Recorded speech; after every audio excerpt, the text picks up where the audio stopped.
ഡൽഹി നിയമസഭാ തെരഞ്ഞെടുപ്പിൽ CPM 2 സീറ്റുകളിൽ മത്സരിക്കും. കരവൽ നഗർ, ബദർപൂർ മണ്ഡലങ്ങളിലാണ് പാർട്ടി സ്ഥാനാർത്ഥികളെ പ്രഖ്യാപിച്ചത്. അർജുൻ പീതാംബരൻ നൽകും വിവരങ്ങൾ. അർജുൻ, 2 സീറ്റുകളിൽ മത്സരം പ്രഖ്യാപിച്ചു കഴിഞ്ഞുവോ? ഇവിടെ ആരൊക്കെയാണ്? ഈ പ്രമുഖരാണോ സംസ്ഥാനത്തെ മത്സരിക്കുന്നത്? എന്തൊക്കെയാണ് ഇപ്പോൾ പാർട്ടിയുടെ ഭാഗത്തുനിന്നും വരുന്ന വിവരങ്ങൾ? പ്രജീഷ്, കരവൽ നഗർ അതുപോലെ തന്നെ ബാദർപൂർ 2 മണ്ഡലങ്ങളിലാണ് സ്ഥാനാർത്ഥികളെ പ്രഖ്യാപിച്ചിരിക്കുന്നത്. 2 അതിർത്തി പ്രദേശങ്ങളാണ്. കരവൽ നഗർ ഉത്തർപ്രദേശ് അതിർത്തിയാണെങ്കിൽ ബാദർപൂർ ഹരിയാന അതിർത്തിയാണ്. കരവൽ നഗറിൽ അഭിഭാഷകനായിട്ടുള്ള അശോക് അഗർവാളാണ് സ്ഥാനാർത്ഥിയായിരിക്കുന്നത്. ബാദർപൂരിൽ ജഗദീഷ് ചന്ദ് ശർമ്മയാണ്. ഇരുവരും സാമൂഹിക മാനുഷിക മേഖലകളിൽ, പ്രവർത്തന മേഖലകളിൽ ഏറെ നാളായിട്ട് തന്നെ ഉള്ളവരാണ്.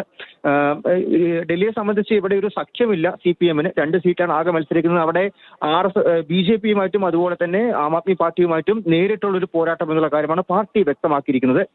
മറ്റന്നാൾ, അതായത് 19-ാം തീയതി പാർട്ടിയുടെ നിയമസഭാ തെരഞ്ഞെടുപ്പിനുള്ള പ്രകടന പത്രികയും പുറത്തിറക്കുമെന്നുള്ള കാര്യം ഡൽഹി CPM കമ്മിറ്റി വ്യക്തമാക്കിയിട്ടുണ്ട്. ശരി, അർജുൻ പീതാംബരൻ ഡൽഹിയിൽ നിന്നും വിവരങ്ങൾ നൽകിയത്.